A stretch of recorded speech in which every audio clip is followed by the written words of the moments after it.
It's time for breakfast at Tiffany's. I'm Tiffany. Welcome. All right, so yep, we're gonna see who all is here, Say hi. and the cat will come say hi to everybody.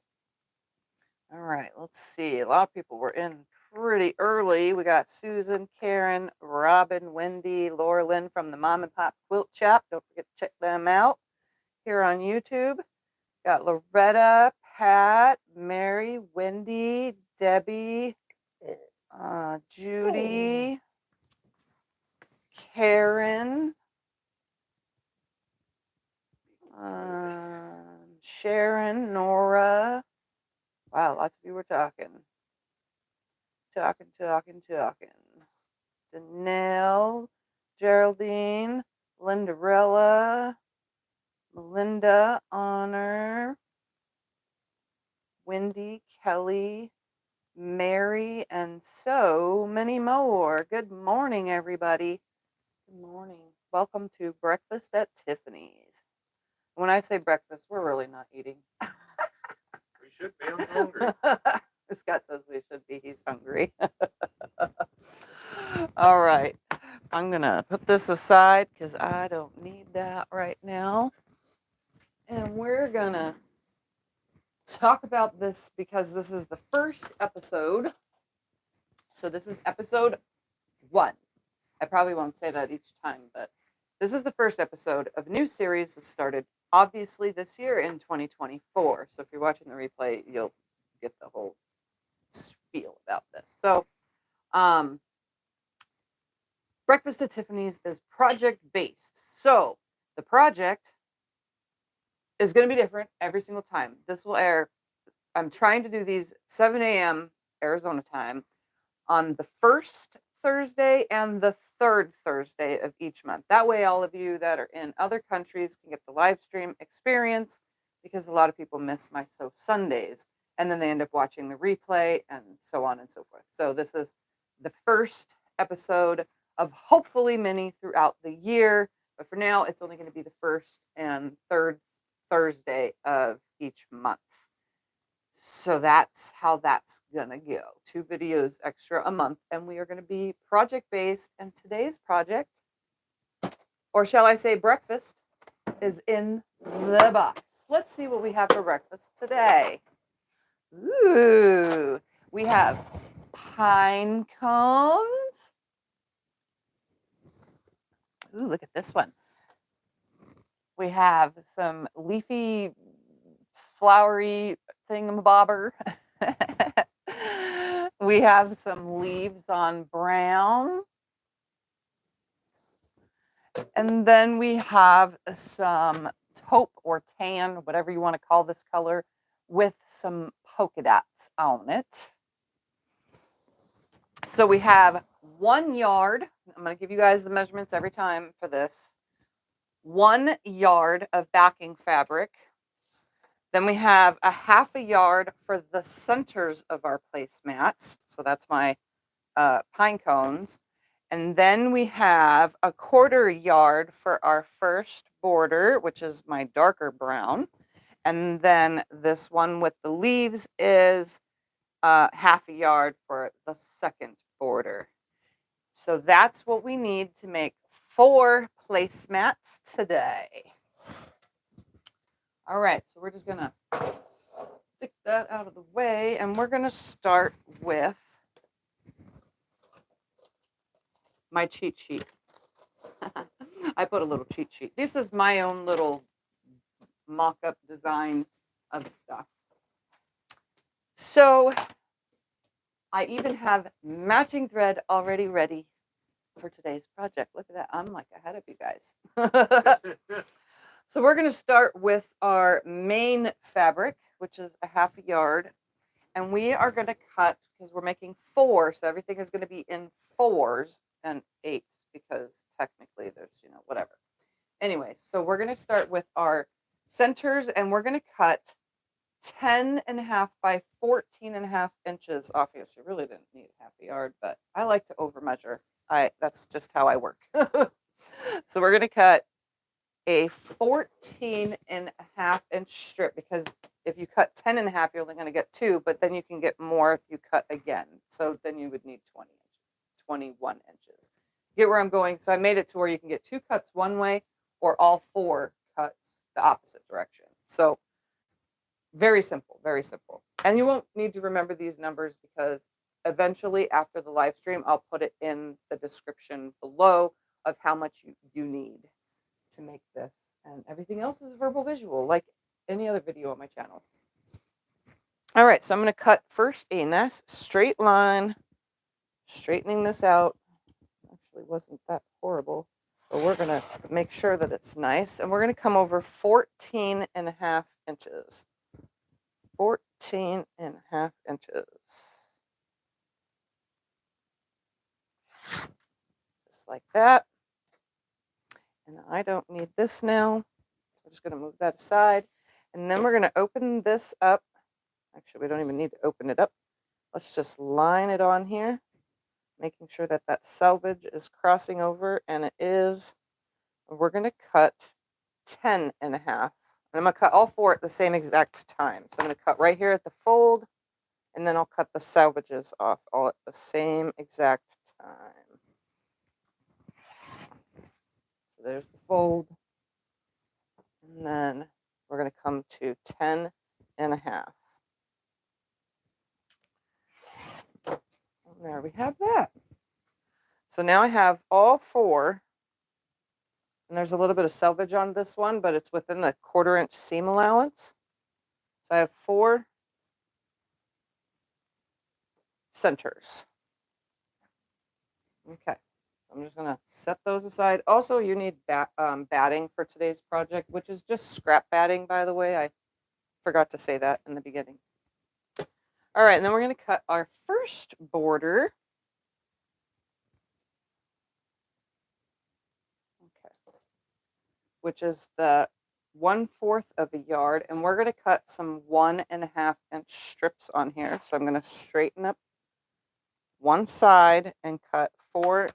I'm going to cut 3 1.5-inch. Actually, no, I'm just going to cut the whole thing into 1.5, because we're cutting all of them at the same exact time. Whatever I have left over will go towards other projects. So we're going to cut 1.5-inch strips. I'm just going to cut this whole thing. That way I have plenty for all 4.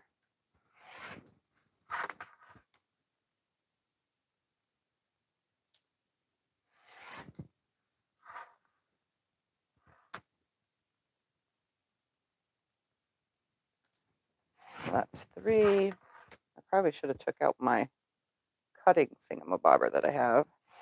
There's number 4. And it's starting to get wonky, because that's what happens sometimes.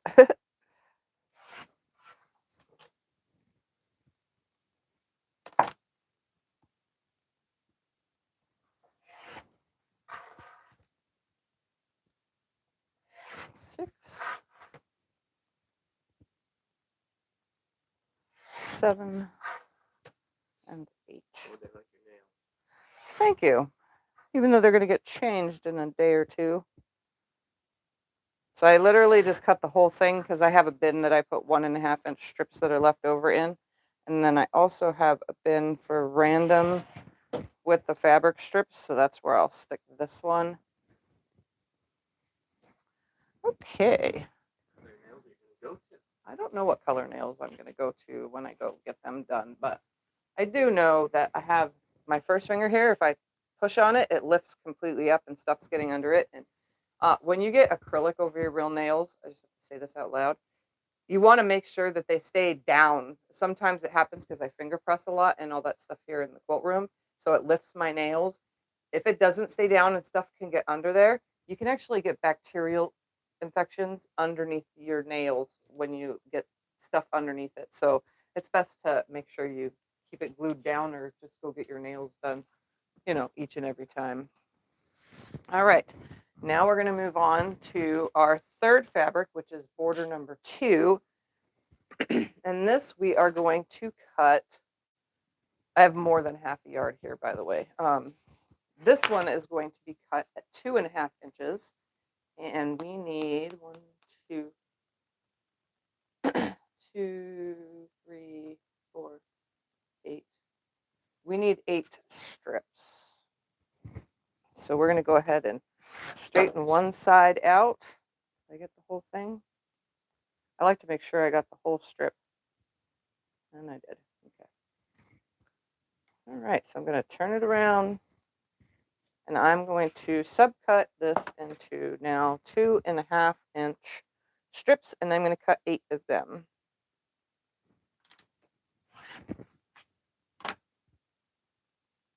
This is really a really simple project.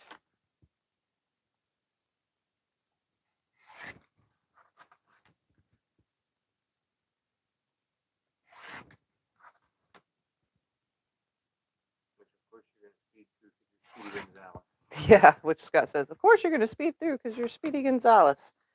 Yeah. Miss Speedy Quiltologist. Someone said that a long time ago, and it kind of just like stuck with me. 1, 2, 3, 4, 5, 6, 7, and one more makes 8, which will have my whole entire half yard, which obviously I had a little bit more of. All right, now to subcut all this. So we need 8. We're going to go to the 1.5s again. We're going to subcut that now into 8 10.5 inch strips. So there's 4 there, and 5, 6, 7, 8. 8 here. So 2 of the 1.5 inch strips we're going to cut down into 10.5 inch subcuts. So we're going to go to 10.5. So there's 4. And I'm going to re-straighten this because I cut it at the fold. I did not pre-press anything. Obviously, you guys know I don't really do that much. Turn this back around and get to 10.5. And you should have plenty to get to from your yardage, unless you have a really big selvage, which some fabrics have. All right. So there's my 8. That's for 4 of these. Okay, so those are my sides. And now we're going to cut, hold on, I got to think right now, 16.5 inch strips. So we need 8 of them, and I'm only going to get a couple per, so I'm going to just stack these up.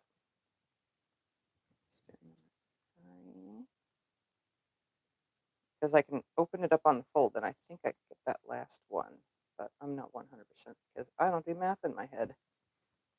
All right. Should have pressed that, but that's okay. Can we do iron? No, it's fine. I can do iron. All right, and I don't have 16.5 on this ruler, so I'm going to line this up on a line right here. And I'm going to come over to 16.5.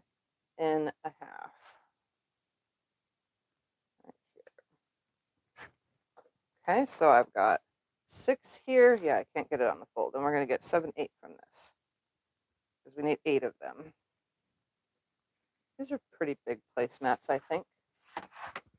They'll be, I think 16, 17, 18, 20 inches or so. So 2 more 16.5. So that's 4 strips.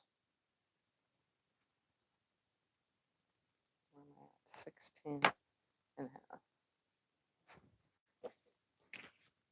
All right, so there's 4 16.5 inch strips. I'm going to set those extra strips aside because I really didn't need them. I just overcut like I usually do because I over measure, but they go in my 1.5 inch bin. And now we're going to cut these 2.5 inch strips into 12.5 and 20.5 inch pieces. So we're going to get 8 12.5s, and then we're going to get, so we're going to be able to get 3 per strip.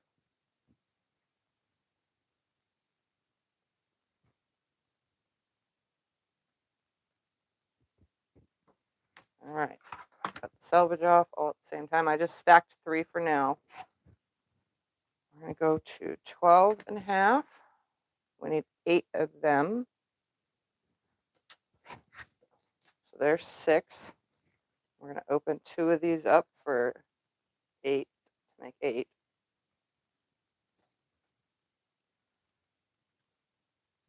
Come on. Sometimes this fabric really sticks.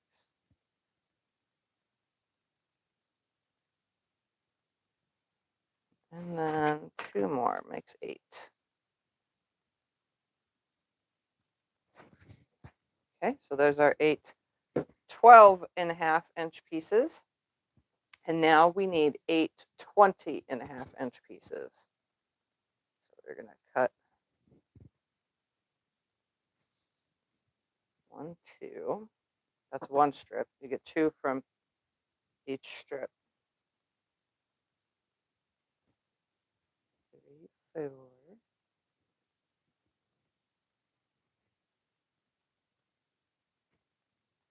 5, 6. And I'm just going to put the leftovers in my strings bin. All the, big pieces like this, they'll go in my strings bin. Oops, come on, open up. It's not going to open. There it is. These pieces will just go in my strings bin. Yeah. All right. I'm going to cut off the selvage. We're going to come over 20 and a half inches. 20 and a half. And your strip should give you the whole entire thing. And then I have 1 remainder strip in case you make a wrong cut. I do that on purpose with this over measuring because sometimes we have wrong cuts. All right. This is the most easiest thing you will ever make. I'm telling you. What we're going to do is we're going to take all 4 of our panels and we're going to chain piece these through. We're going to start with our 10 and a half by 1 and a half inch pieces of our first border. I'm going to stick these right here in the throat space. And we're going to add them on the 10 and a half inch side. So this is my 14 and a half inch side, the big side. And this smaller side is the 10 and a half. So we're going to attach one of these to each side with a 1/4 inch seam. And they should be exactly the right size. Oh, and it would help if I did a proper stitch length because I don't want these to fall apart. I had a big stitch on here. All right. There's 1. And we'll add number 2. What are you after, Mr. Thumper? He's over here digging at a box. Like he wants the box. All right, here's number 3. I'd help if my fabrics were like not stuck together. Mama, you not putting anything up on the wall? Oh, no. Well, then you can do it because I'm busy. And last one.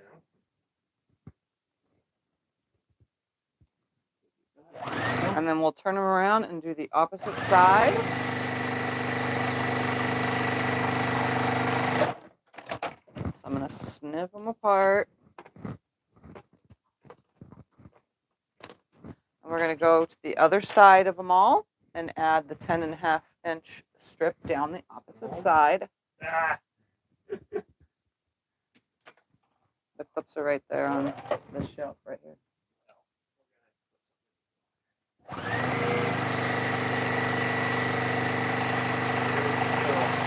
All right, next one. We did our best.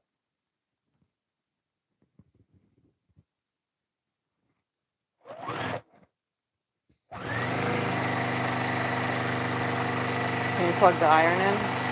Yeah. Do I get the iron now? Yeah. Oh, yay. So Iron Man is going to iron for us today because this is just a small little project that he can iron quickly. Someone's in the way of everything here, but if he moves. There we go. Now they Thumper is in a mood today, guys. He's all over the place. When I was like prepping to get everything ready this morning, and I took a shower this morning so that I could wake myself up, you know, he's like all over the house trying to meow, meow, meow, and get my attention. So these are going to get finger pressed for the moment just so that you can see what it looks like with just the two. And remember, this selvage will get hidden in my 1/4 inch seam allowance. But here's what the two sides on here look like. And then after these are pressed, we're going to be adding to the top and bottom with our next size strip, which are the 1.5 by 14, right? No, 12.5. Yeah, 1.5 by 12.5. Sorry, I had to look at my cheat sheet. Is this piece getting moved? Yes, you could just put it right there on that pile. Yep.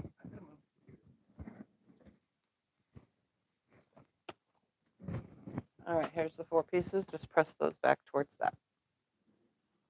Just that way? Mm-hmm. Or one on each side? Yep, one on each side. So You while know there's he's no selvage on the pressing bottom? those, what? You know there's selvage on the bottom? Yes, I just said that like 2 seconds ago. He asked me if I knew there was selvage on there, and yes, I did.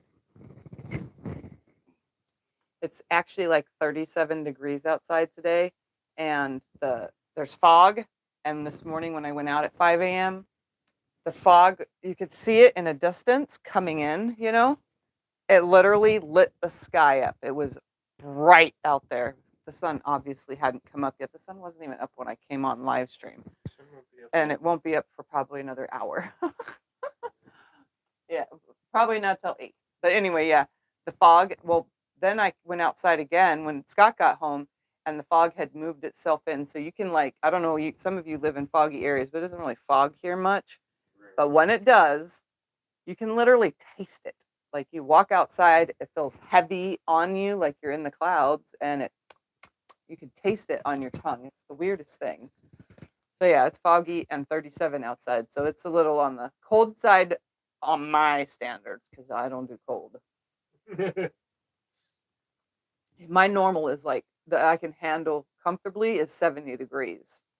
75 and I can wear a tank top, but 70 degrees is pushing it.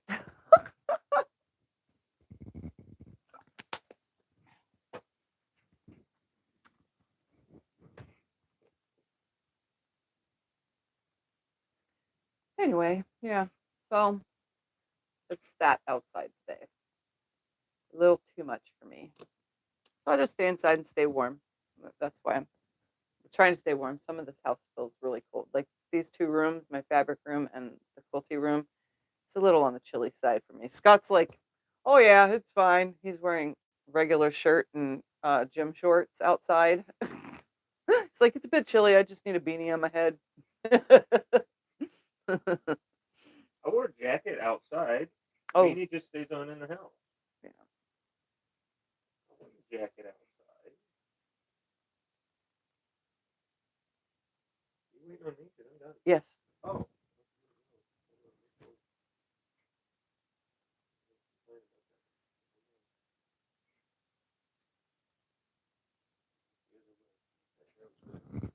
All right. Now that they're pressed, we're going to add our other side, and it should be exactly the right size. So we're going to take our 12.5 by, not 12.5. Why did I keep saying 12.5? This is 14, 15, 16.5. There it is right there on the chart. This is 16.5. Sorry. All right, and it should be the right size. If you used a 1/4 inch seam, so you can see it exactly the right size from side to side. And we're going to add now this to both sides and then pass it to Scott to iron. So it should line right up. I kept looking at the wrong number on my chart because I made sure to have a cheat sheet for this today so that I could tell you guys everything. All right. Add another one. I'm going to do all 4 in a row.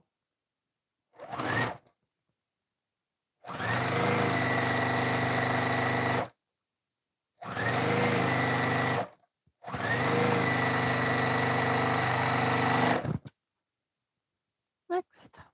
And these are the ones that have a little bit of selvage on them, or this one does. So I'll make sure I sew that side first so that I know that it's going to cover it, which it should, but sometimes it peeks through. And I really should have ironed these first. I told you I was gonna iron them earlier. I said it. That's fine. It can be ironed after.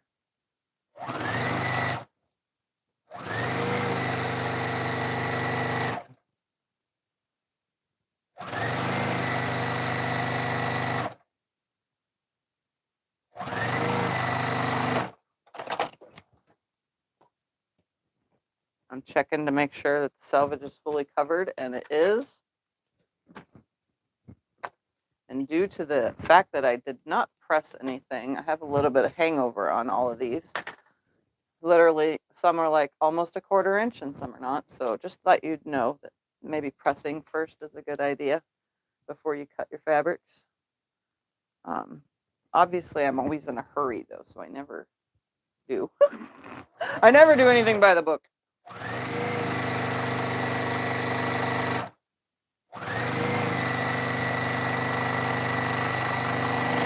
All right, next one. These are going to be some cute placemats. They're like fall colors, but that's okay. We're in winter. It's okay to have fall placemats in the winter. If they were pine cones covered in snow, then I would say it's winter fabrics. Mom and Pop said, do as I say, not as I do, right? Yeah. That's funny. Yeah. I mean, do you ever really see me do anything properly? I mean, I'm all over the place on a normal basis. And today, obviously, is the same as always.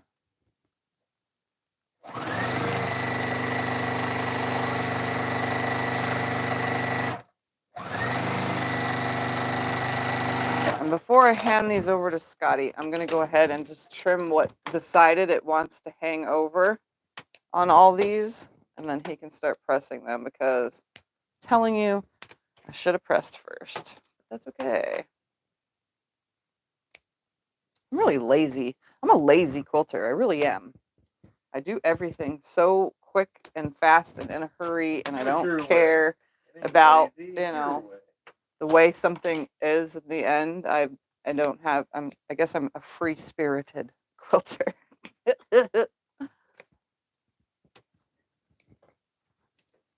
Lately, you've been working all day long. Yeah, I've been working so much lately. I haven't even had movie time or any time to hang out with Scott since the 31st, really. Literally like 1/8 of an inch off of that.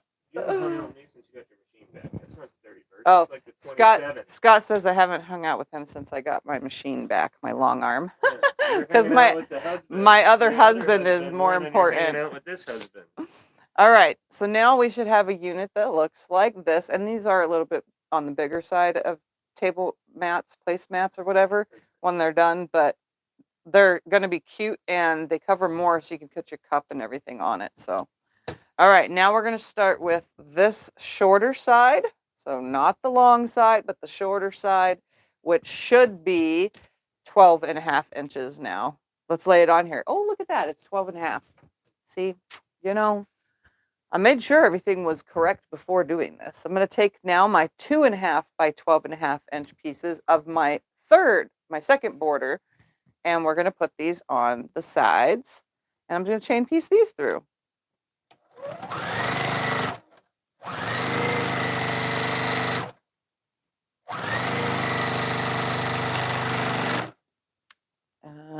And I guess because he's still pressing, I'll just add the opposite side and start passing Scott the already done ones. Still pressing.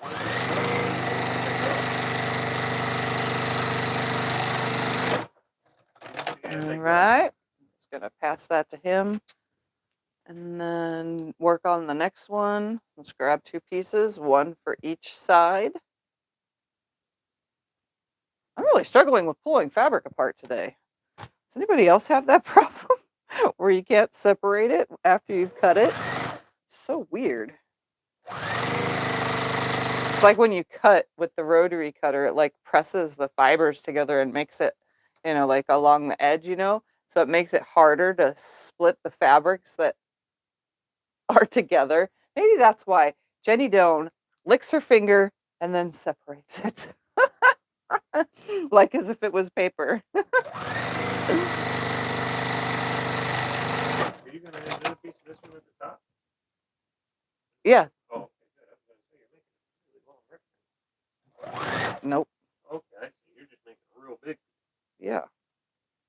Well, it's not really that big. They're 20 inches by 16 and a half by 20 and a half when they're finished. Okay, those 2 are on. Now we're going to move on to the next 2. Is the center fabric metallic? Yes, it's a metallic. Well, it's not the super shiny one like some of the metallics are, where it feels funny. This is the softer kind that doesn't have a weird rough feel to it, like the iron still doesn't like it though. Irons, I don't think any iron likes pressing on metallic fabrics. So just beware of that.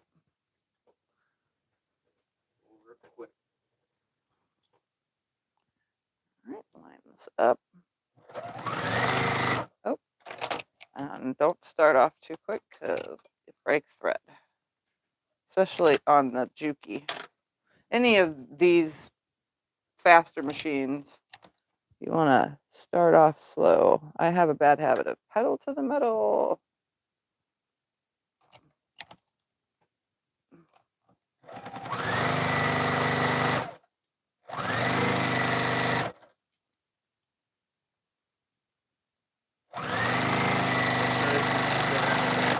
Huh? What size did you start out with? The center is a 10 and a half by 14 and a half inch piece. Then the first borders are 10 and a half and the other ones are 12 and a half. No, 16 and a half. And then the sides are 12 and a half by 2 and a half. Oh yeah, those were 1 and a half, the last ones. Then they're 12 and a half by 2 and a half. And then the next one is 20 and a half by 2 and a half. All right, those are on, and one more. I'll repeat it one more time in just a minute when I could show you the whole thing.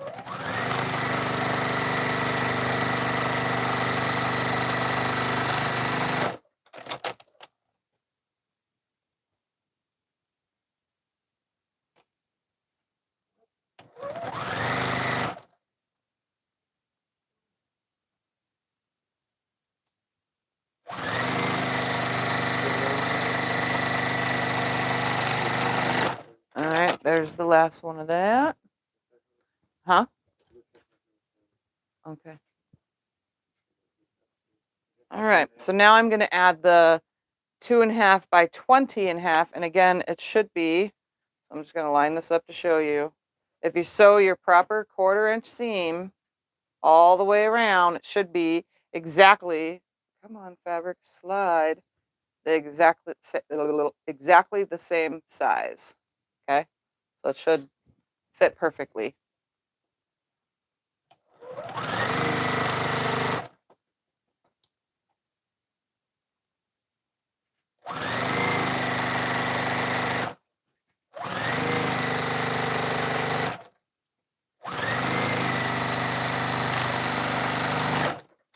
Okay, put another one on the opposite side.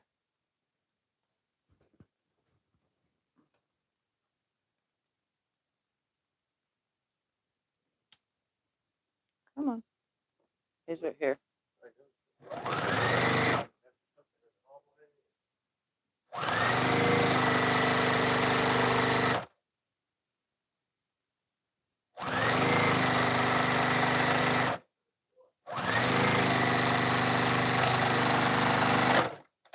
Okay.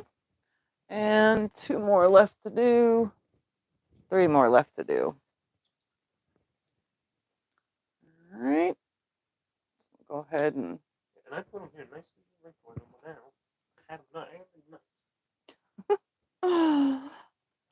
It was really dry.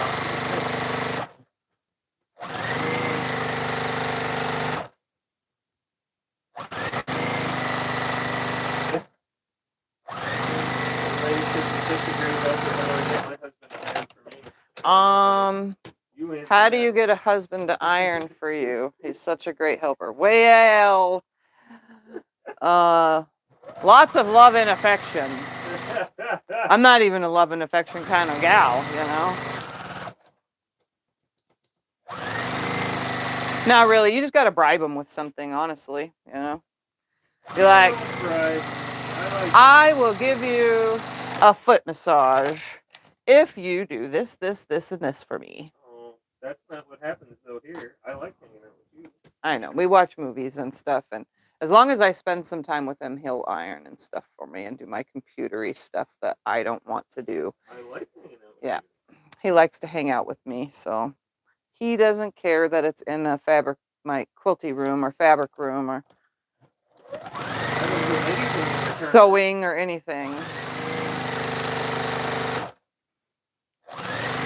did cook something there last night. Tell me about your chicken. Yep, I made dinner last night, and that's one thing I don't do very often.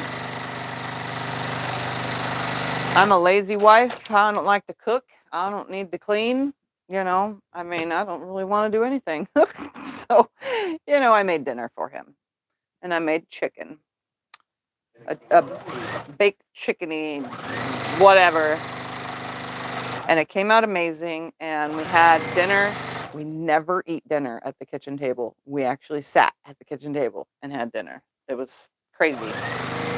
Usually we sit back in the bed and watch a movie or on the couch and watch a movie. But since my bed has the automatic thing where you can bring the head up and the feet up, it's quite comfortable to sit in bed and eat. And then as soon as I'm done eating, I lean it back just a little bit and get super comfortable, especially in the winter because I have a heated blanket on my bed underneath my quilt. So it keeps me nice and cozy.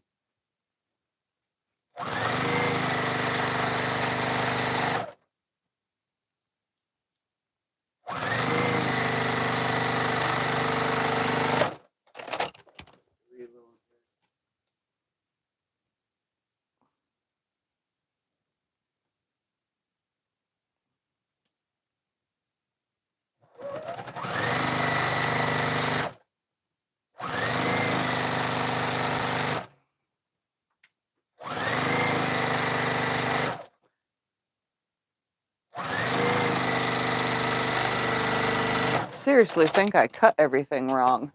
Was I paying attention, guys? Some of these are hanging over like a half an inch. What are you gonna do? I know. I must have cut something wrong because I did the math. Sometimes when I use a calculator, it's good math. This one just has a tiny little hangover, but I'm going to cut it anyway because we're going to be putting these together in a minute. I'm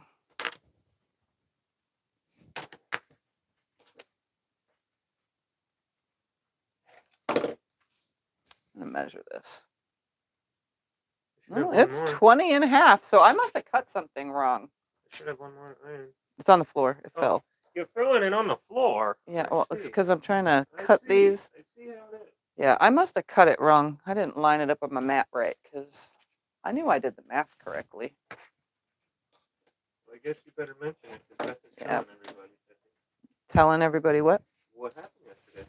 What happened yesterday? I don't know. You Oh, What happened on your channel yesterday yesterday? evening, I was sitting outside watching YouTube video, just chilling, enjoying the sun on my skin when it finally did come out before it set. And I went over to my channel and I had hit 50,000 subscribers. So thank you all so very, very much for subscribing to me. Like, really, I mean, I don't know what's any different. 50,000 of you must love it, though.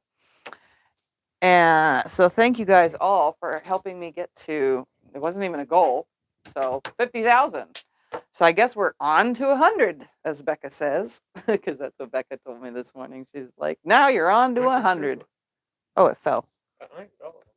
There it is. It fell. 2, 3, 4. So this isn't a horrible size. This is not very big. They are, let's take a measurement just because I know that I was correct. 20 and a half by 16 inches. 20 and a half by 16 is a good size for a placemat or table mat or whatever you want to call these. All right, next, here's what it looks like. I'll hold it even closer. All right, and then, oh, so back to the 50,000 conversation. Sunday, obviously, the link will go live. I haven't finished putting it together for a 50,000 giveaway. Obviously, I'm not giving away 50,000 things or $50,000. I only wish I could do that. And if I had 50,000, you know where I'd be doing with it, right? Fabric. Anyways, no, I made 10 projects, and I'm gonna have 10 prizes. So 9 little things and 1 big thing of stuff. And I'll show you guys all on Sunday. And then you'll have a week to enter. So Sunday after that, we'll call the live stream, call the winners on a live stream. All right. Now I need to take my 1 yard of fabric, my 1 yard of my backing fabric. Hello, youngin. I don't know what Lexa is it on. Okay. And we're going to cut this into, we're going to make sure one more time, 20 and a half by 16 and a half inch pieces. So I'm going to cut this a 16-inch strip and I'll get 2, and then cut another 16-inch strip and I'll get 2. This I didn't give you much extra playroom, but we're doing a stitch and turn thing, so it really doesn't need to be. What was wrong with the long arm? The long arm's timing was off, really off. And now it runs perfect, and it got greased and lubed and all the things that it should have been done. Can you turn the iron back on, please? Oh, yeah. Should have been done to it, like 5 years ago, actually 4 years ago, because I've had it for more than 5. So. Oh, I got it. I'm going to iron this giant piece of fabric real quick. That way we have a little bit more accurate cutting. Thanks to my, trying to do things too quick, and I should have pre-pressed everything.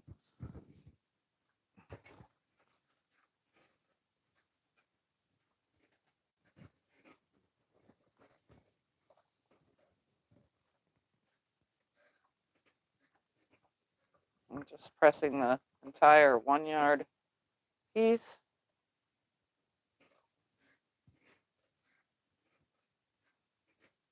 And honestly, if you don't trust yourself with your back pieces, you can actually just take this 1 yard, split it in half, and make 4 fat quarters, which is what I'm going to do, just so that for an example. We're going to turn this into, yes. All right, and I'm using my slide lock ruler to split this in half, and then we're going to turn it and split it on both of these on the fold. Scotty's putting a link in for the slide lock ruler. All right, and now I'm just going to cut the fold off, and I'll have some oversized pieces of my placemats should fit on them nicely. I'm going to get rid of the salvage too while I'm here.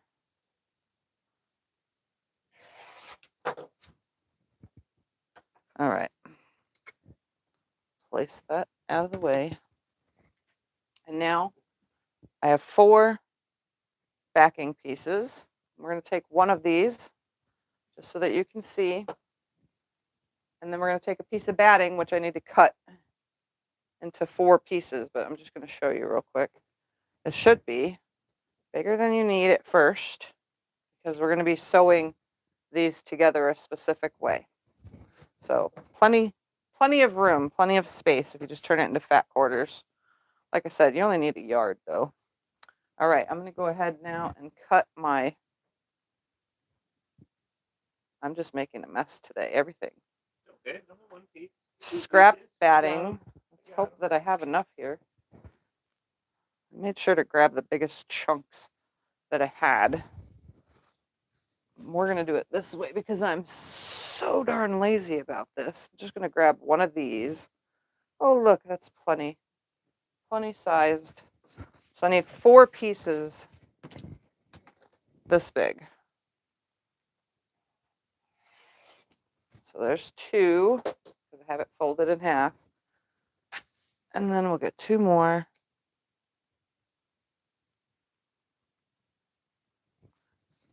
Don't you love when a plan comes together? Little 18 quote there. Yeah. You gotta love the 18 quotes. Is that not big enough right there? It's kind of on the skinny side. Let's move it down a little right here because it got skinny. Okay, lay it on here. Oh, now that's the perfect size. So we'll cut the excess off of this side. And then we'll cut the excess off of this opposite side. Yeah, and Becca has a video coming out when? The 17th? Making placemats also. Hers is a different way, yes. All right. I got my batting. I got my 4 pieces. I am going to do this. What size and thickness is the batting? I don't know the thickness of the batting. It's just a 100% cotton. It's probably like, it's not even an 1/8. It's, I don't know. All right. What we're going to do is take, I'm not even trimming these to size. Where's my backing fabric? There it is. We're going to take a backing fabric and I am going to put this right side up. So backing fabric, right side up. Okay. Then I'm going to put my batting in there, smooth it out. And then I'm going to center this on here, right sides down, because we're going to be flipping this. So I'm going to make sure that it is, the backing is covering it the whole way around. And just smooth it out as best as possible. If you want to take it to the iron to smooth it out even better, I've done that before plenty of times. So let me just iron it from the top and then I'll iron from the back. That way it stays and I don't need to pin. I'm going to go on the back side now. Press that out. Everything's nice and flat on this batting.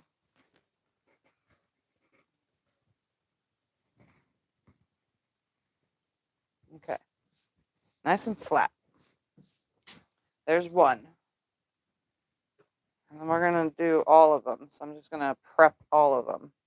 There's one. Grab another one of these. 2, 3. Let's grab this. Where'd the 4th batting go? Right side up. Is this it? Yes. Put the batting in the middle. Doesn't the batting have to go on the bottom?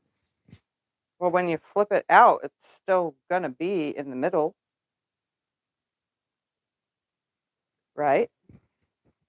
Am I doing this all wrong today? Am I showing you guys the wrong thing? Am I having a morning brain?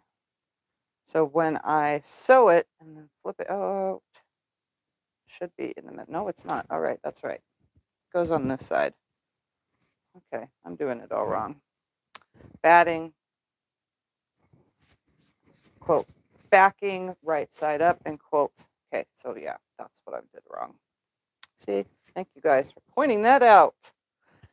So it goes batting on the bottom, quilt backing, right side up, quilt piece, right side down, and then smooth it out because we're going to sew all the way around, leave an opening, flip it out, blah, blah, blah.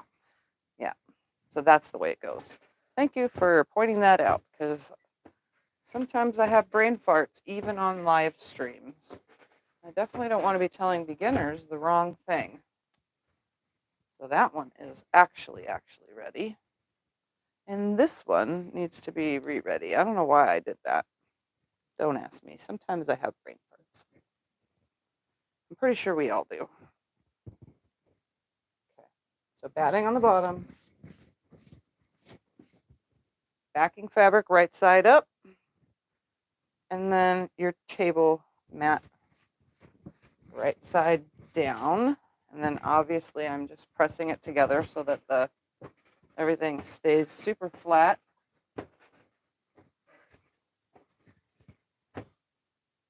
And stuck together because that's what I want. Okay, batting down.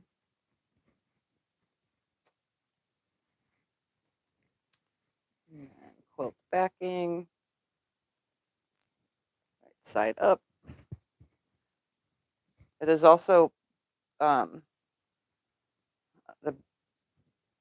batting has scrap threads on it, so I try to make sure that I get those off.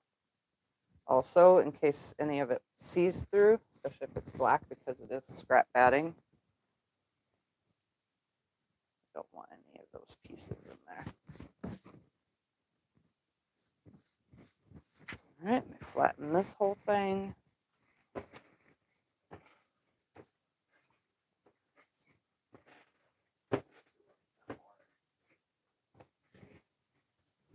All right, this one is now ready.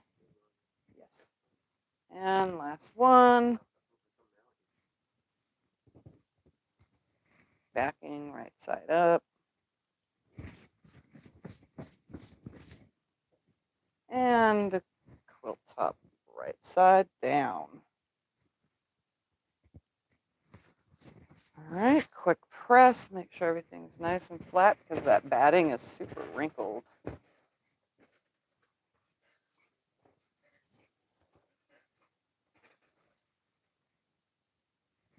And I'm going to chain sew all of these because why not? I'm just going to lay them right here. I'm not even pin. If you want to pin, I would say pin. Pin, pin, pin. But I don't want to because I don't want to. All right, let's hook these together.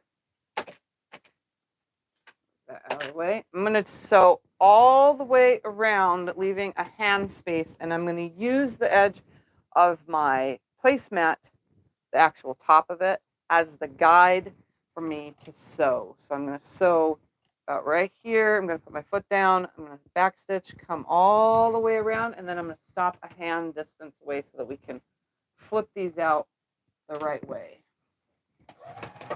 You iron batting? 100% cotton batting, I'll iron it if it needs some heat to, smooth it out. But I don't iron batting right off the roll because it's usually pretty flat. But when I use my scraps, I do.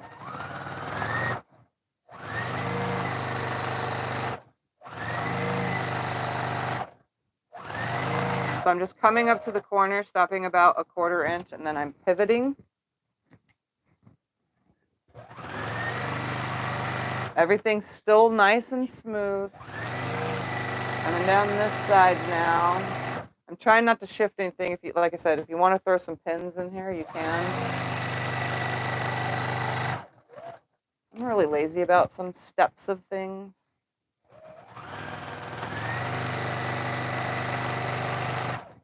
Okay, everything's still smooth.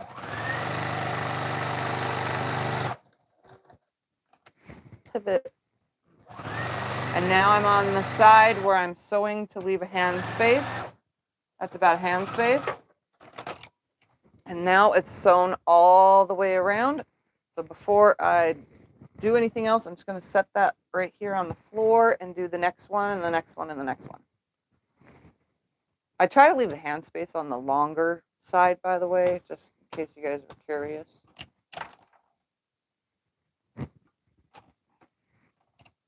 All right. So all the way around again.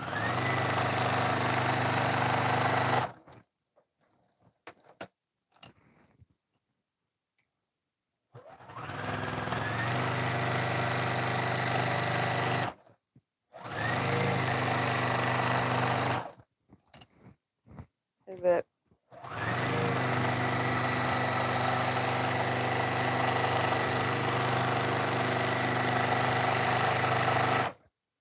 You tell I don't do anything slow. This is even quick. Come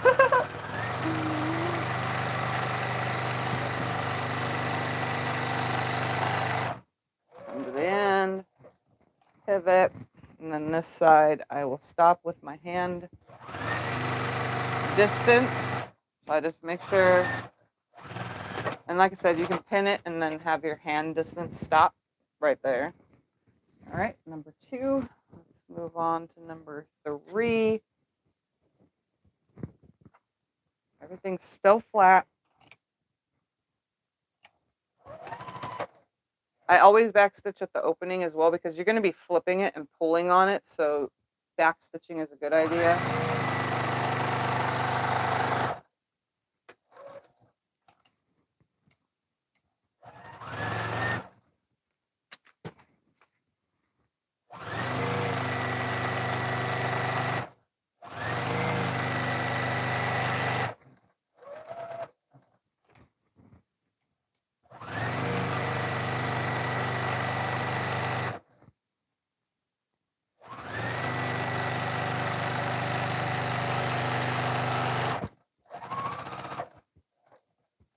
Didn't even need to backstitch. I went too far on a couple of them.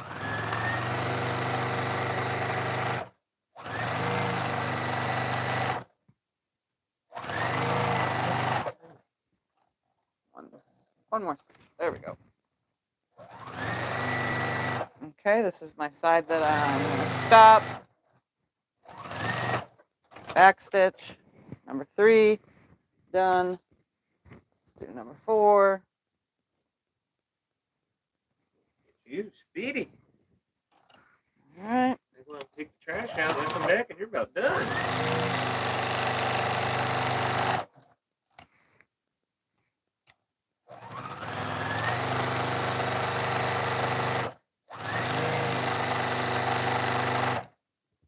Are you backstitching the corners or just the opening? Just the opening. Sometimes I backstitch the corners, but if you have a tight enough stitch length and when you push, you're not pushing like a sharp, super pointed like seam ripper object through the corners, it shouldn't open it because I top stitch around when I do, once it's flipped. So they shouldn't ever come undone. But if you want to backstitch at the corners, you can to ensure that you're not going to poke through. And that would be these corners right here. So you'd come before you pivot, backstitch, then pivot, backstitch, and keep going. That way it's fully, but I don't push too hard when I get to my corners to pop it out. So I don't really worry about that. If you're gentle about it, you shouldn't poke through.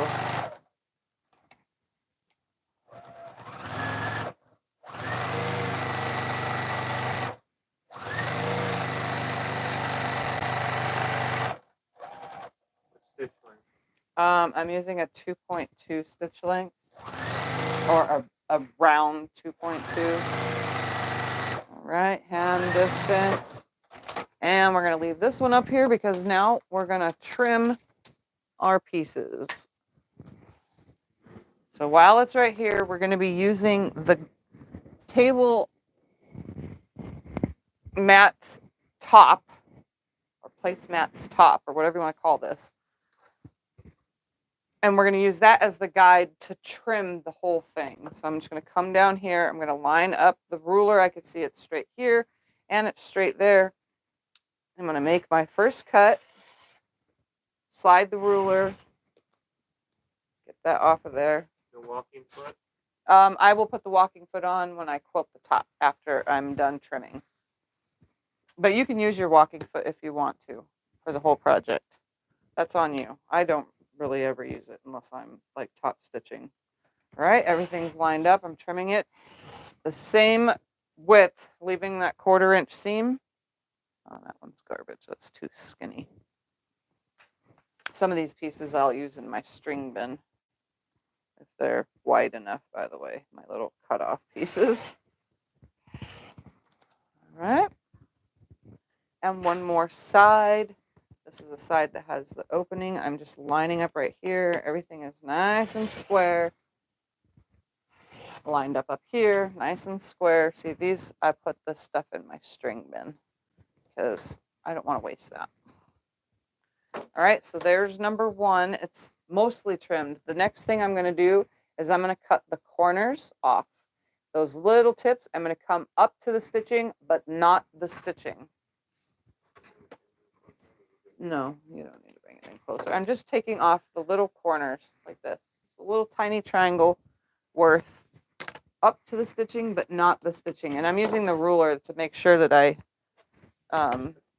get right next to it, but not it. Because, you know, sometimes I accidentally clip my corners and I got to go back and re-sew. I've done it like, you know, quite a few times now. All right, number 1 is ready. We're going to trim the rest of them and then we'll turn them all. Okay, next one.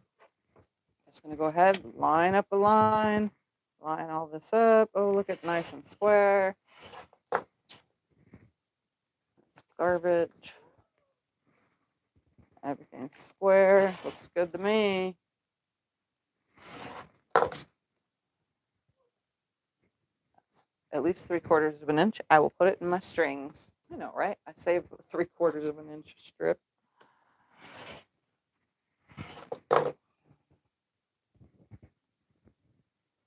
One more side.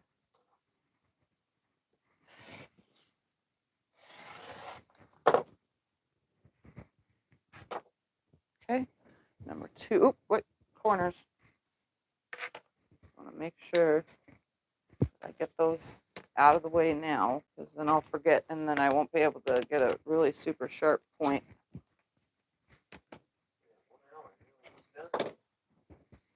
All right.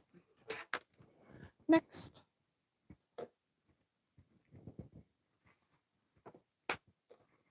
Lining it up, lining it up. Everything's still square, nothing shifted.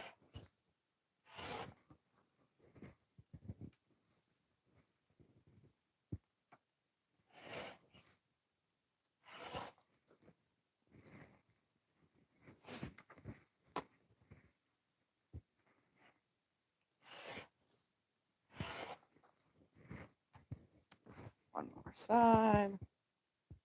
Looks square to me.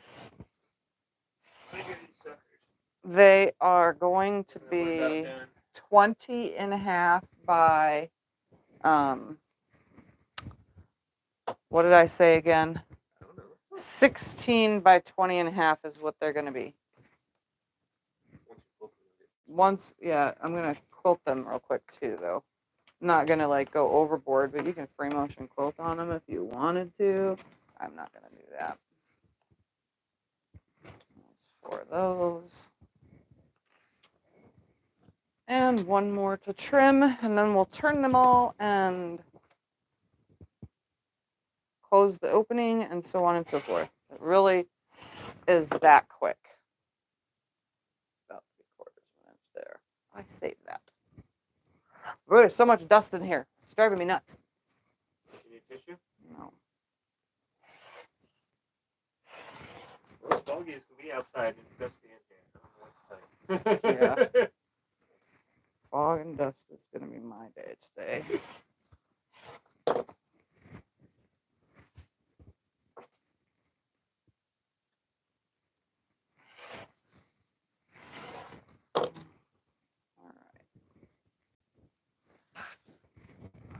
Trim off the 4 corners real quick.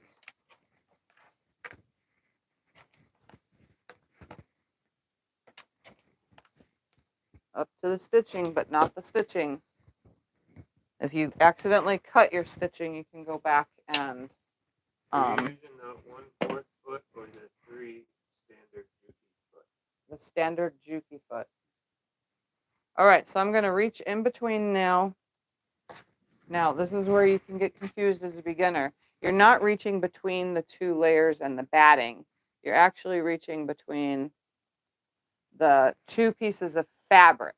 Okay, so make sure that you got your hand between the top and the backing of your little project. Reach through and pull everything through to the other side. Look at that. We're going to grab a poker. We're going to grab the shank and stick it in here, and I'm going to start pushing out my corners very nicely, very carefully.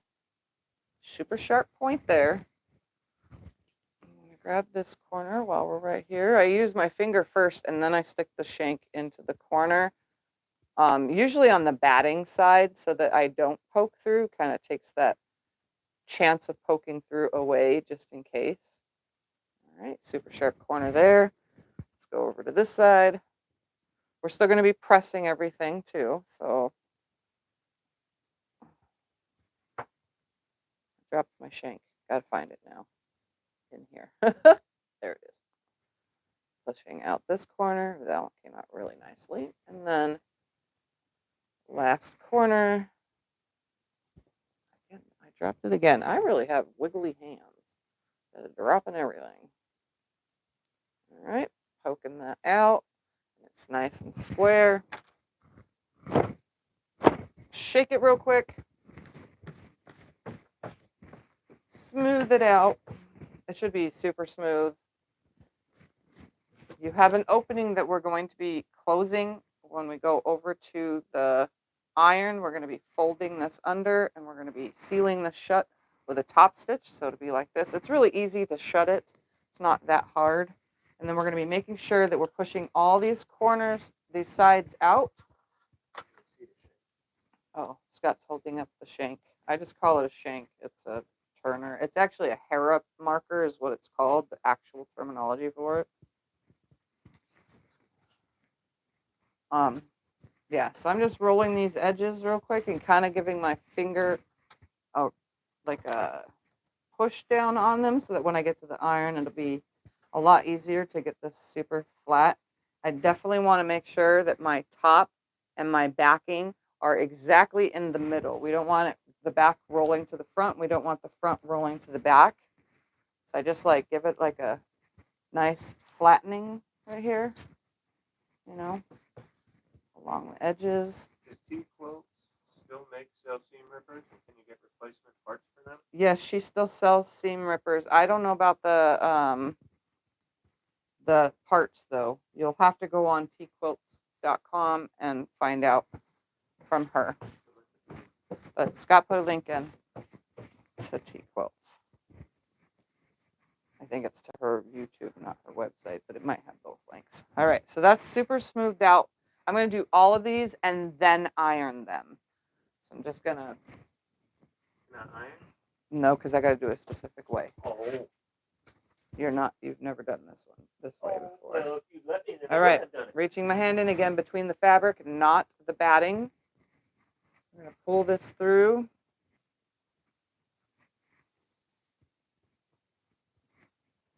And since I backstitched, it's not going to rip. At least it shouldn't. Do you grade the seams at all to reduce bulk?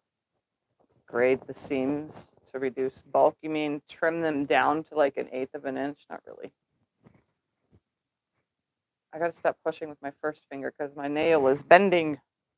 That my acrylic thing is going to pop off my real nail. My real nails are so thin it will just rip. So I got to stop using my first finger. I use my middle finger. All right. Stick this back in here, into this one now. And we're going to push these corners out nice and perfectly pointed. There's one. They don't have to be perfect. This one didn't even need to be pushed out. My finger did all the work. 3. And number 4.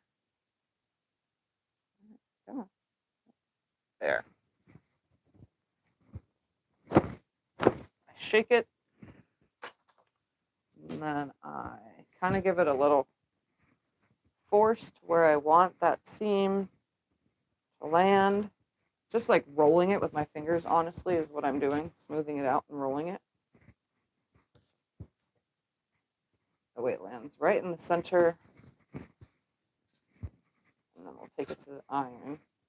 You can use the hair marker or the shank, whatever, and run this edge, the rounder edge, along the seams. Don't run your point because you take the chance if it's a really sharp one like mine is, and that's why we call it the shank, then you could actually poke through and, then you have to resew, turn it back around and resew. So use the rounded curve to run along the seam to push it out while your hand is inside. I find just using fingers on this edge like this actually helps just the same. And then I always pre-fold this, give it a little tug so that it wants to stay where I, pre-folded it. And then continue on, making sure that seam is where I want it once I take it to the iron.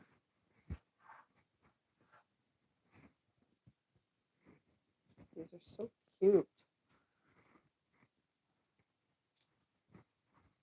And this is all just fabric that was in my stash. 2 is ready.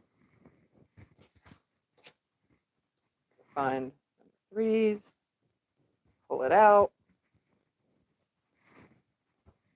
Are you babysitting me, Mr. Thumpy? He's literally laying on the floor right next to me.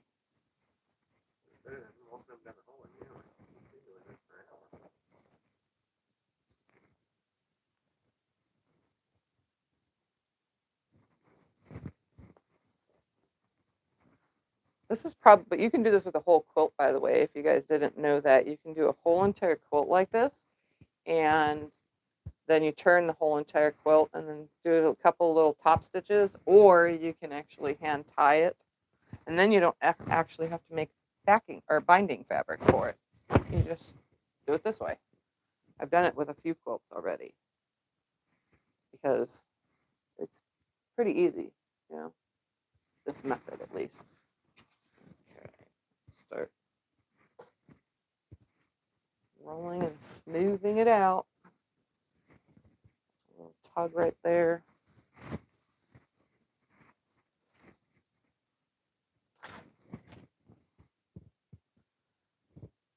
Reach back in and fix those.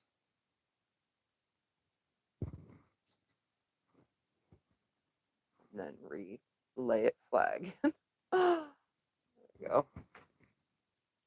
That was good, but guess not.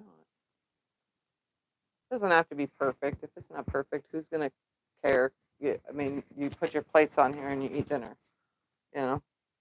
or lunch or whatever you use placemats for. Sometimes people just decorate with them, so all year around they can have different placemats for different seasons. And if you have a big, huge table, you can have a placemat and matching table runner. Do you use batting with all placemats? Oh yeah, I put batting in all placemats.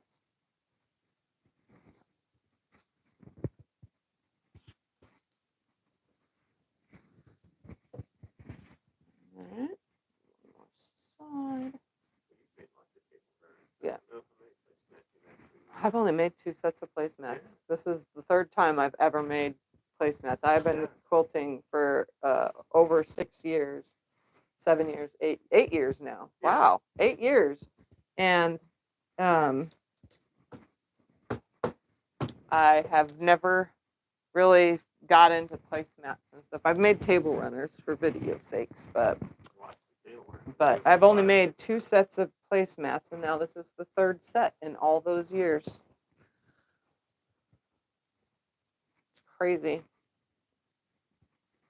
Guess I'm not a placemat kind of gal. On my table, they just get covered in dust.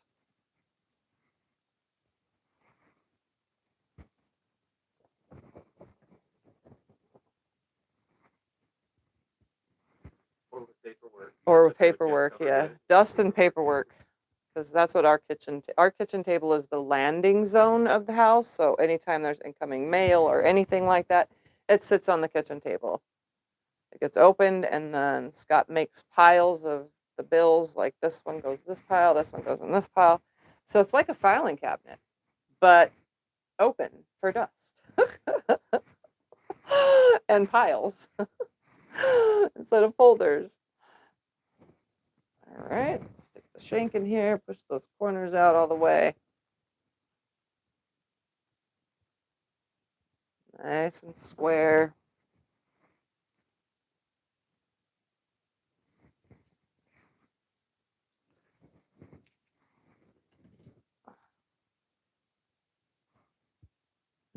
Fourth one.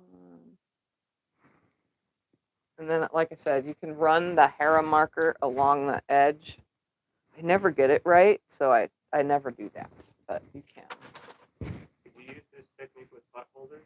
You can do this with pot holders, yes. And then you put a little like piece of ribbon in it before you turn it, put a piece of ribbon in your building of it. And then that way you have a little hanging tab on your pot holder too. So if you hang your pot holders. Question. How would a person layer the insulation part with batting? You would just put insulation. You would put the batting, then the insulation, then your backing, and then your top together, like that. Just like I did this, but you're adding a layer of insulation. Or what is it called again? That stuff that I got for pot holders and stuff. Oh my gosh, not wrap and zap. I forgot what it's called, but I had stuff for it for pot holders. It looks like metal. It's really not metal.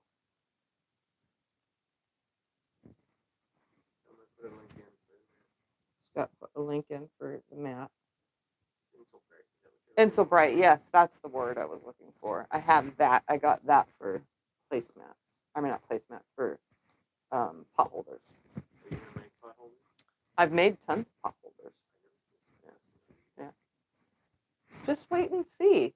Like I said, this is a project-based video series, so you never know what's going to be made in a video. I'm starting it off with placemats. All right, I'm going to...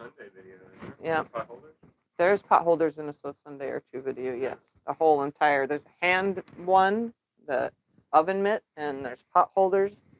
Yeah. All right, I'm going to press these real quick to smooth everything out. I'm going to press my opening closed and nice and flush and square, rectangular, whatever the word is that we're looking for here. Make sure everything is lining up.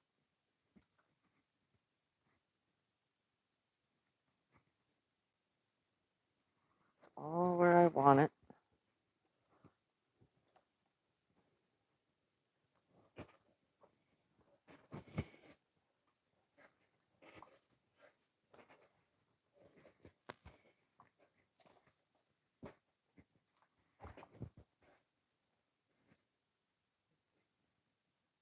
That piece won't go down. All right, there. So you could put some clips on your opening right here if you want to hold it in place, but I'm not going to. So it's nice and pressed. Everything is flat. We're going to be stitching around this whole entire thing, starting with the opening, and then I'm going to do some top stitch quilting on it. Oh, so I'm folding it exactly a 1/4 of an inch under, like this. Okay. And then I hold it without burning my fingers. I usually use my fingernail. And I make sure that this whole thing goes to a 1/4 inch. And then the top one, I very carefully put it at a 1/4 inch also. I'm showing Scott how to iron this real quick so that he can do these kind of things in the future to line it up. That way, see how it lands exactly in the middle right there? You can show them on camera in a second. Let me pass it to you. Apron. Whatever I make is what I make. like I said, it's project based for these videos. Well, you don't do too much clothing. I know don't if do you're too gonna much an apron. clothing, but Apron might be a little far out. we'll see. Okay. I usually have And like, since it's Debbie, before she asks, tell her you're not going to do a laundry bag. and I'm not doing a laundry bag, no. So take them and show how this lands in the opening. So that's how the opening lands when you fold it just right so that it stays nice and square. I just use the point of the iron and I try not to burn my fingers while folding it under the 1/4 of an inch before it gets stitched. That way it lands right there in the center. And you don't see the backing towards the front and you don't see the front on the backing.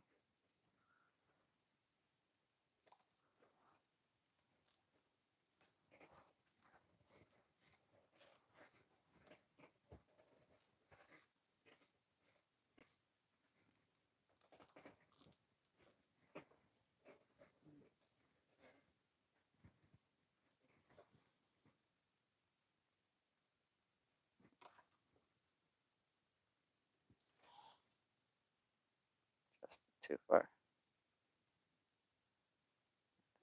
Stay.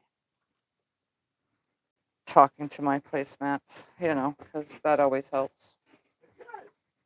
All right, there's number 3 and one more, and then time to sew them all.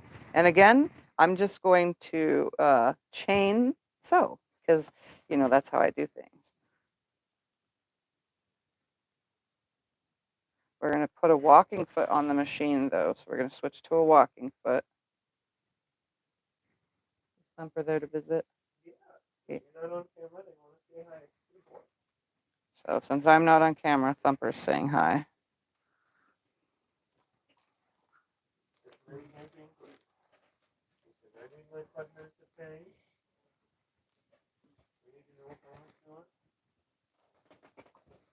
This is 5 seconds of fame.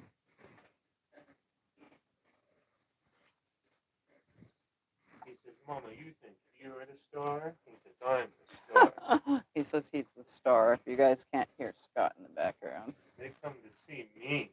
They just want to get a glimpse. A glimpse of Fluffy boy. the fat cat. He's not fat. He's fluffy. I call him Fat Cat. No, he's fluffy. All right, and number 4. So now we're going to switch out to a walking foot. And if you don't know what a walking foot is, it is, for my machine specifically, it's this big, huge contraption. Some of the other machines, like Little Brother machines and stuff, also have a big, huge contraption like this. But this is what mine looks like. And then there are some that have just a pop-on foot kind. But this one I actually have to unscrew the screw all the way and throw things. See, I can't hold anything in my hands today. I'm going to put this on here. I'm going to make sure that the little opening thing on my bobber is over the, come on.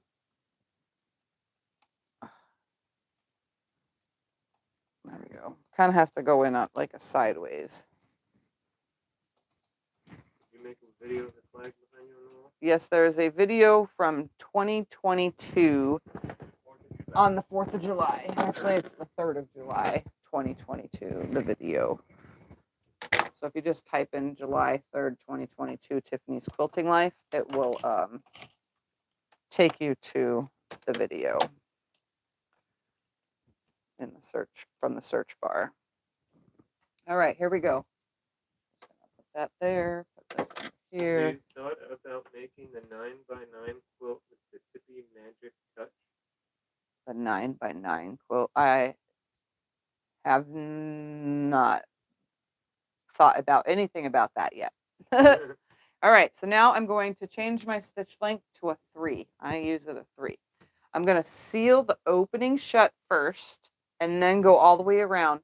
This whole entire thing I'm going to stitch all the way around with an 1/8 of an inch stitch seam allowance. But right literally along the edge. So I'm going to start with the opening, and I'm going to stitch right along the edge, and then seal that shut first, and then go all the way around, pivoting at the corners.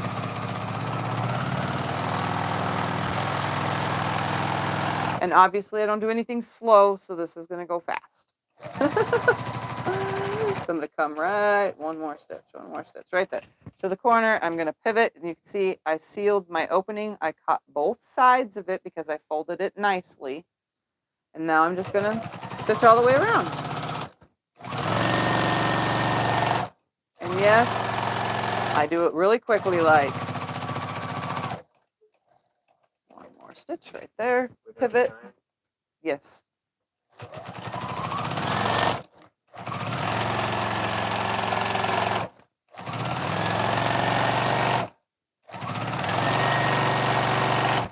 Probably not supposed to stitch this fast with a walking foot, but do I care? No.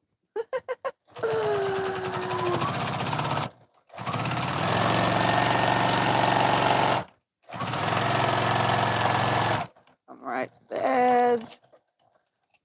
And then I'm going to go ahead and get rid of this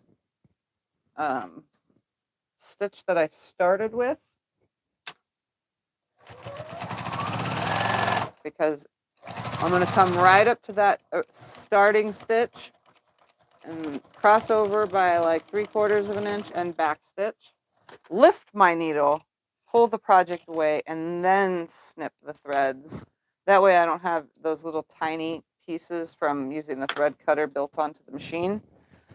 So now it is stitched all the way around. Scotty, you can hold it up to the camera and see if they can see the stitching all the way around while I start the next one. Are you going to do more? Yes. I just want the stitching, showing the stitching. The top? Mm-hmm.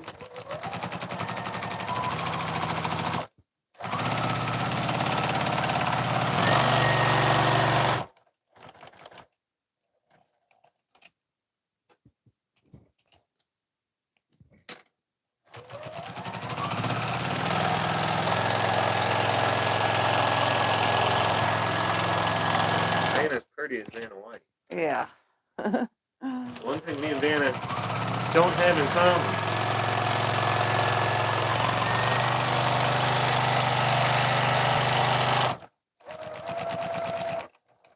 What color thread are you using? I am using a taupe color thread. So it's like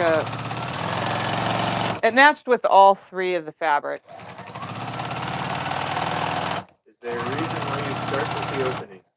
I always start with the opening so that nothing shifts or moves in my, oh, I ran out of bobbin.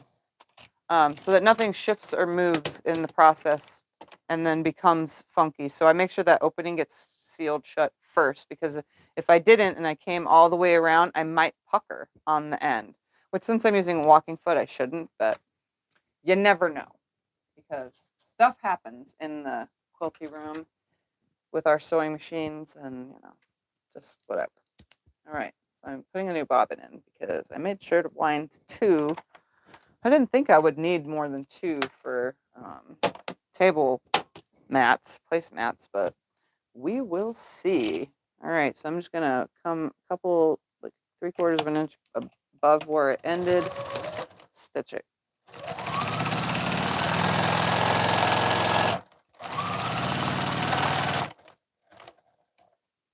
One more stitch right there, pivot. I'm also gonna get rid of this Said they need to call tail. Yours a running foot. Yes, it's a running foot for sure.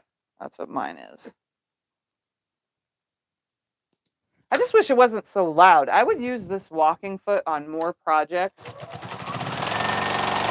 if it wasn't so darn loud. This thing is the loudest. Like, yeah, it's a machine gun, is what Scott says, but, and I say it too.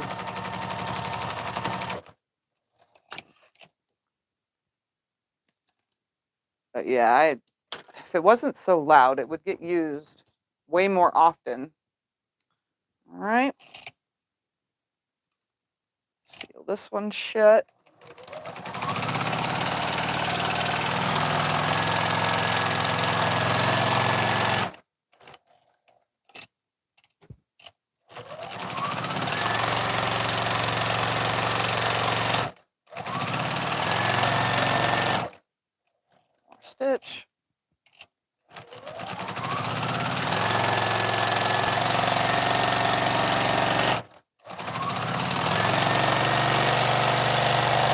They need to make a Tiffany approved foot for machines.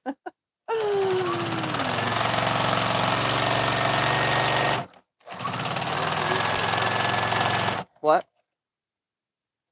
I have no idea. There. Okay, I'm going to go ahead and make sure that I get these long tails that I started with. I purposely am pulling the thread away so that I have the longer tails and not little tiny ones when I start stitching.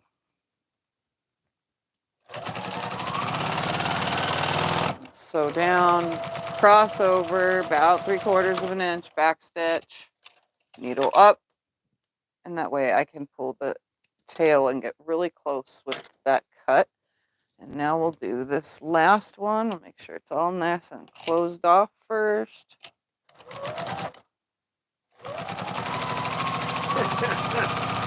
lady said they need to make a rocket powered sewing machine or a Harley Davidson motor sewing machine for A you. Harley Davidson motor sewing machine. Well, I have an industrial, but it's for bag making. And I really thought about, I thought about this a lot, of getting another industrial for the actual piecing.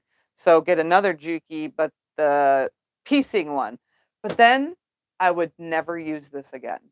And this is a nice machine.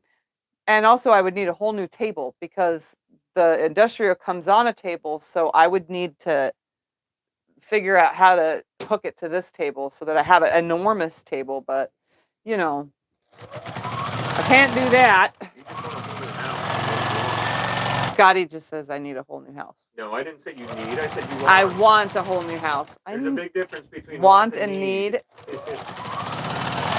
Completely I want words. and need a new house. No.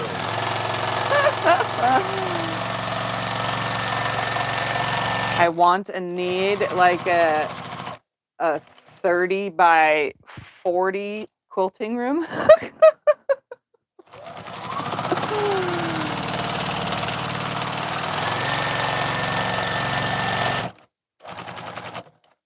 Maybe even bigger, because, you know, the bigger it is, the better.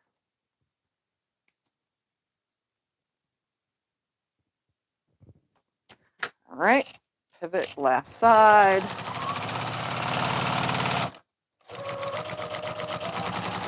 And you could have done this the binding way too. So you could have bound your projects, you know, quilted them first and then bound them. This is the best way, honestly. This and fat quarters is the best way to make fat quarter sandwiches or placemats or table runners to practice your free motion quilting. Because does it really matter on here, you know, if it's not perfect? Because all it is a placemat that's going on the table. You know, so it gives you a good chance to practice. I am now going to stitch in a ditch around this first section, and then I'm going to do an X as best as I can from one side to the other, and you can use the hair marker to mark that. I'm going to stitch in a ditch around the first border and stitch in a ditch around the second border and call it done. So I'm going to do that on all 4 of them. So if I wanted to, like I said, you can use the hair marker to mark from one side to the other. When you don't have a long enough ruler, just butt 2 rulers up. We're going to align the hair marker on that sharp curved side. And just put a line from one side to the other. So that's where I know I'm going to stitch. I don't know if you guys can see that, but that's my stitching line. So I'm going to go ahead and do the opposite way. That's corner to corner. So I'm just going to use the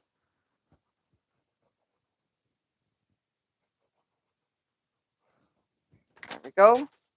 So now I'm just going to stitch in those creases that I made real quick. I'm going to drop my needle down right here. I'm going to back stitch and then stitch on that marking that I made with the tool from one corner to the other. When I get to the other corner, I'm actually going to stitch in a ditch down. So this is so I don't have to break thread. Stitch in a ditch down on that first border or next to the ditch.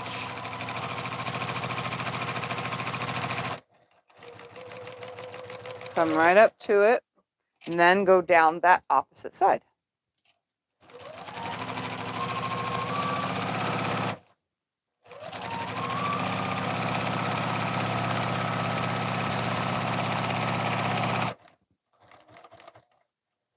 I'm going to come to the corner, and then I'm going to stitch down this long side in the ditch or next to the ditch.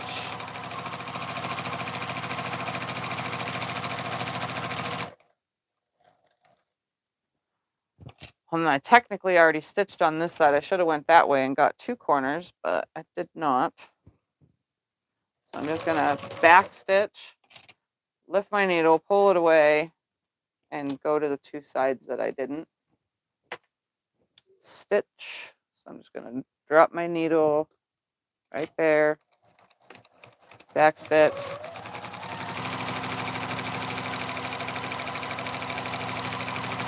Stitching in the ditch.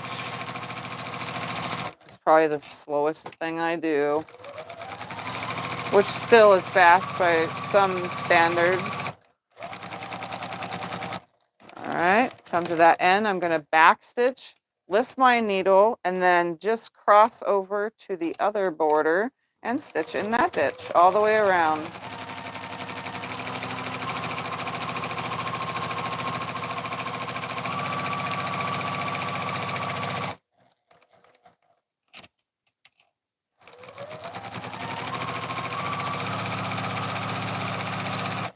I'm also going to make sure that I get my thread tails while I'm right here.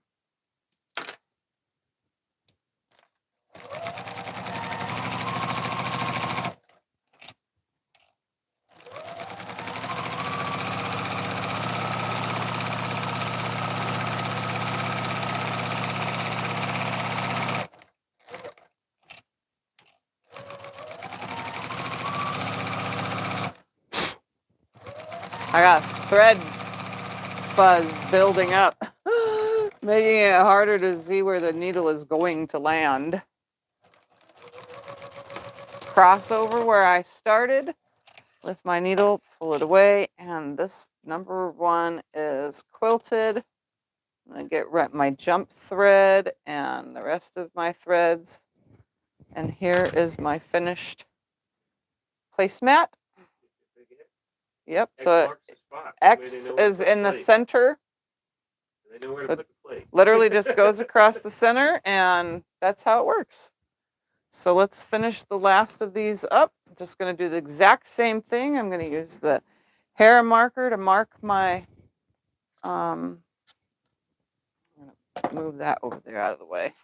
To mark my line for the center, just going to use 2 rulers. Make the creases.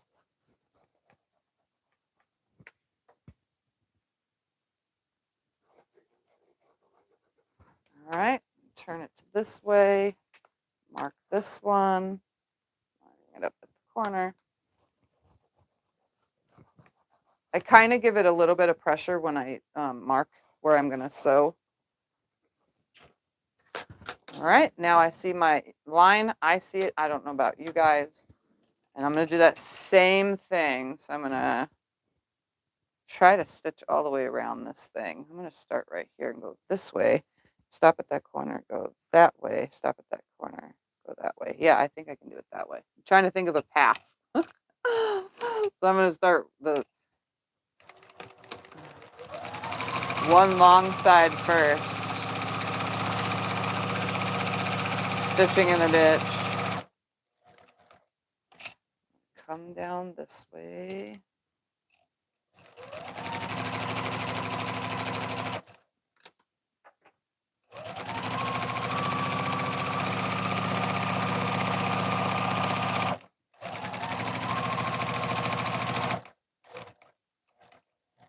And then go down this way.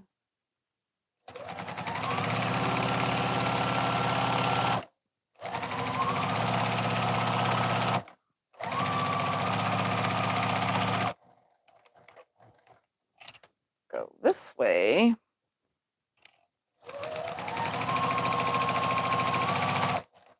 Oh, I already did that side. See, I knew I was supposed to go that way first. Any Ay. suggestions for a block for a temperature quilt? A block for a temperature quilt? I don't have any suggestions, no. Sorry. I can't think of it. I can't think of things while I'm doing stuff like this. Like multitask brain. I can't do it. Would you do the same for inside out quilt with the X or just tie for quilting? Would I do the same for inside? You can do this on a large quilt. Just make sure you press it first and repin it if you're doing a bigger quilt this way. Just in the X, or would you tie it? Oh, no, you can tie quilt, use ties. I actually top stitch. I don't tie quilts. When I do the flip method, I actually take it to the machine and I stitch an X, usually where all the seam junctions come together. And either in the center of a block, if it's a blocked quilt with blocks, then I'll do the center of the block as well. Do you have a video on making a quilt this way without binding? Yes, I do. It's a long time ago, and I don't know what the name of the video is, but I do have a video of doing this. What's the brand and color of the thread you are using? It's Essentials thread, and I don't know the color because I don't have the top cap for it anymore. I just throw those away. It's like an Auburn, honestly. That's what it looks like, Auburn. All right, so I'm going to backstitch right here. I'm going to jump thread by lifting my needle, pulling the thread over, backstitch, and go all the way around my second border now.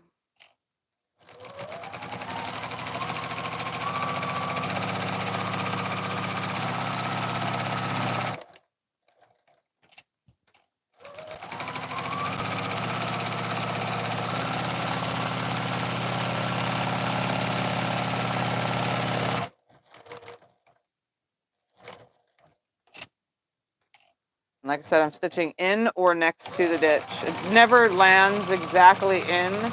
And I probably should have my glasses on just to see what I'm doing here, because I really have super blurred up close vision, but I'm managing. I can see the color. So I know I'm sort of straight. It's just blurry. So I'm coming right to where I started. I'm going to cross over, back stitch, lift it, and this one is now done. So snip away my jump thread and my two regular threads. What advice would you give a beginner such as myself? Advice for a beginner quilter: have fun. Have lots of fun. If it's not fun, then you shouldn't be doing it. All right. I'm going to mark this one now. I should smooth it back out. You could also use like one solid long ruler, but I'm too lazy to grab another ruler. There you go. Tell him Jim put in the no binding Jim video. put in the no binding video. Wow, he knew where it was? Yeah. That good. quick? Jim's on it. He put in your pot holder one earlier too. Jim is on it. Jim's the man today. Yeah. Thank you, Jim.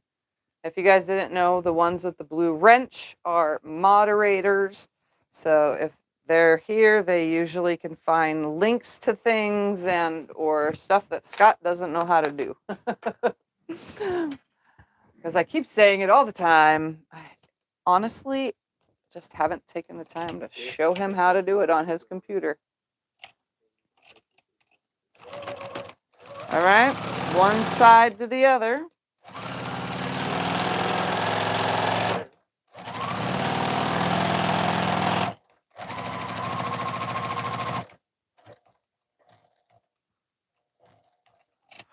I'm going to go all the way around until I get to here. And then cross over. Okay. That's still going to have to be breaking thread.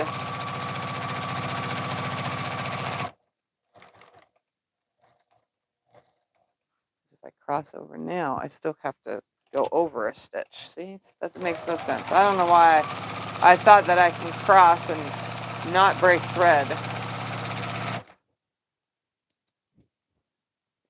Starting stitch.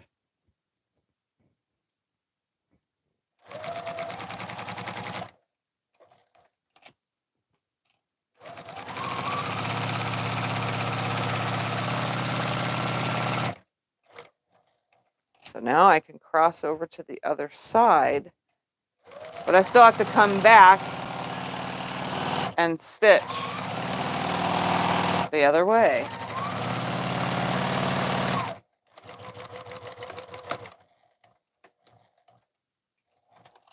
See?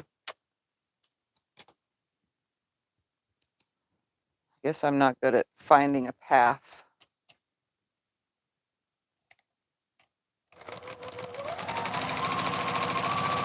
I didn't want to double stitch is what it is.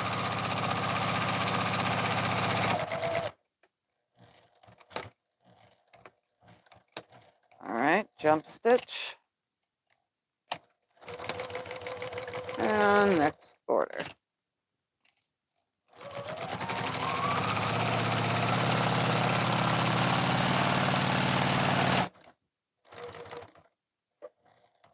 There.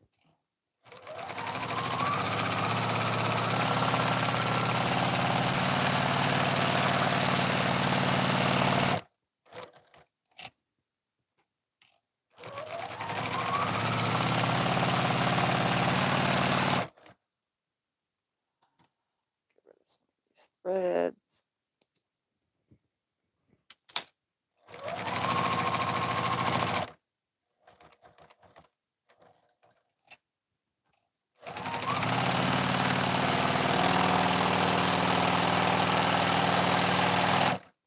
Come over, cross it, back stitch, and trim everything.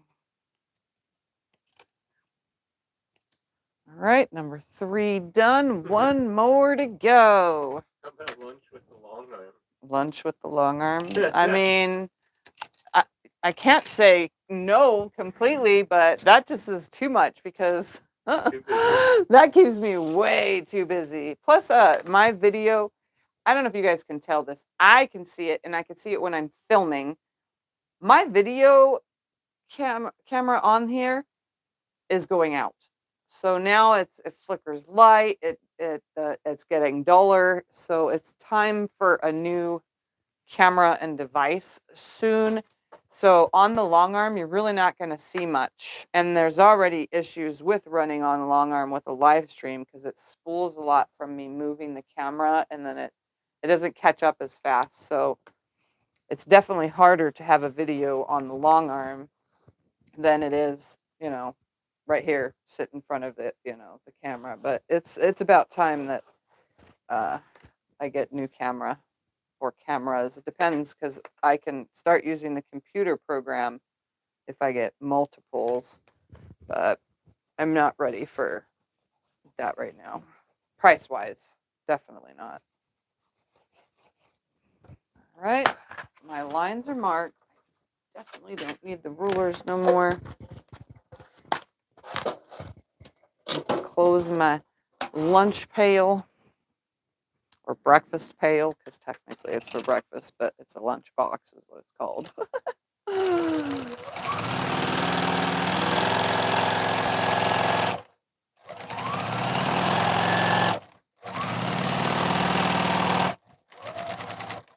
Right there. Down this really long one.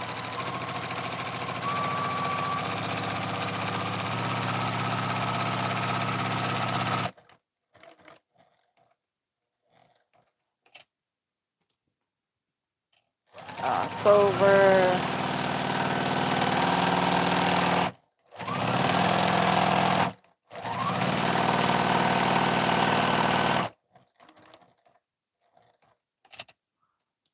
Down. Short one.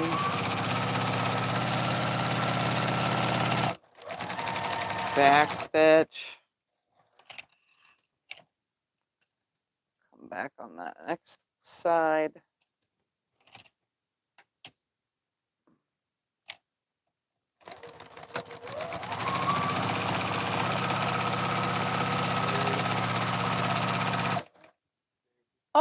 Hey, thank you. You didn't have to do that. That's wonderful.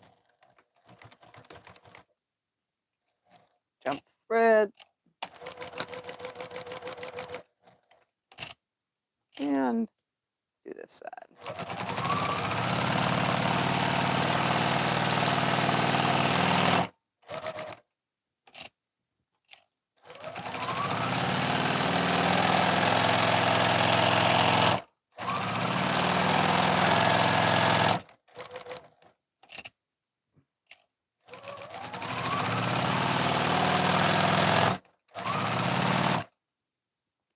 Get rid of some of these threads.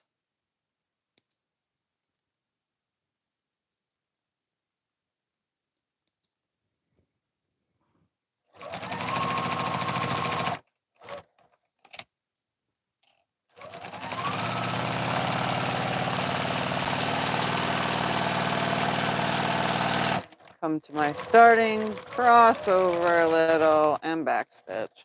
Lift it and trim.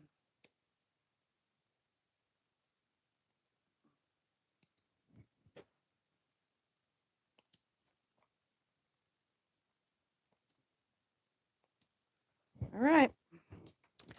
I have completed 4. Let's just move all that out of the way. 4 lovely placemats. And I definitely, sometimes those little threads from right here come from the inside from when you first went around it. So there's number 1. Obviously, they're all exactly the same. Is it hard learning to quilt with Number rulers? 2, no, it is not hard to quilt with rulers. Learning is just a little curve, honestly, but if you keep your fingers out of the way, you won't have problems. Because when I'm on the long arm, I let my fingers get in the way, and I have so many problems with running over my fingernails and breaking my nails with the needle and then having to change the needle. Let's just say I gotta stop slinging the rulers around. Going through and snipping these little tiny threads that come out at the where I sealed them shut. And then number 4. So they're 4 exactly the same. They came out, let's lay this on the map, 16 by, well, almost. Yeah, they're 16. We're just going to say 16 by 19 3/4. They're probably all going to differ in the 1/4 inch range, 19 3/4, and that's 15 3/4. This one's 19 3/4 and 15 3/4. So one of them is a little bit bigger so far. 19 3/4 and 15 3/4. So they're 19 3/4 by 15 3/4. Did I just say 15? I meant to say. Yes, you said 15 3/4. Yeah, 15 3/4, 19 3/4. Yes. So pretty much it's 20 by 16. Yes, 16 by 20, pretty much. And that's the perfect the table. So when you want to come over and have breakfast with me, we can sit 2 there, 2 here, and sew away. All done. So hopefully you guys enjoyed today's video. Is there any questions? Oh, let me give you the numbers one more time. 1 yard of backing. You need a 1/2 yard for your centers. The center is this. You need a 1/2 yard for your third borders. And then you need a 1/4 yard, a 1/4 yard for your first border. So first border, second border. So 1/2 yard, 1/4 yard, 1/2 yard, and then your back is 1 full yard for 4. Okay. So your center was 14.5 by 10.5. Then you would add your 2 10.5s on the sides. Okay. And then you would have 16.5 on your top piece for your first border. Then your second border is 2.5 inches, although the first one was 1.5 inches. Forgot that part. So 1.5 by 10.5 and 1.5 by 16.5. Then your second border is 2.5 by 12.5, and then 2.5 by 20.5 all the way around. And then your back, you can cut oversized, or you can cut it to the exact same size, or you can quilt it first on a long arm or your sit down machine, the regular quilting way, or you can do this turned method. If you're going to be using binding for all 4 of these, I would say that you need a 1/2 yard for binding if you're going to do it the binding method. But this is the no binding method. This is so much easier, I think. So that's everything that you need, and the instructions were previously. So if you're watching this as a replay, just know those are all the requirements, and I'll try to put everything in the description below, because I didn't do that in advance, because I never know what I'm going to make right away. So there's that. Look at that. Wonderful. And they lay so flat. Look at that. See, I didn't pin or anything, and look at these things. Flat as a pancake. Look at that. Perfect. Anyways, I'm going to get off of here now and let you guys enjoy the rest of your morning, your coffee, your tea, whatever it is that you're having, and your breakfast of actual food that you can actually eat. And I am going to get to actual food that I can actually eat, because it's that time of day for me now to eat lunch. Yep, it's lunchtime at 9 a.m. So thank you guys all for hanging out. Hopefully you enjoyed episode 1 of the Breakfast at Tiffany's. And I will see you guys in my next Breakfast at Tiffany's video, but I'll see you on Sunday. So bye, everybody.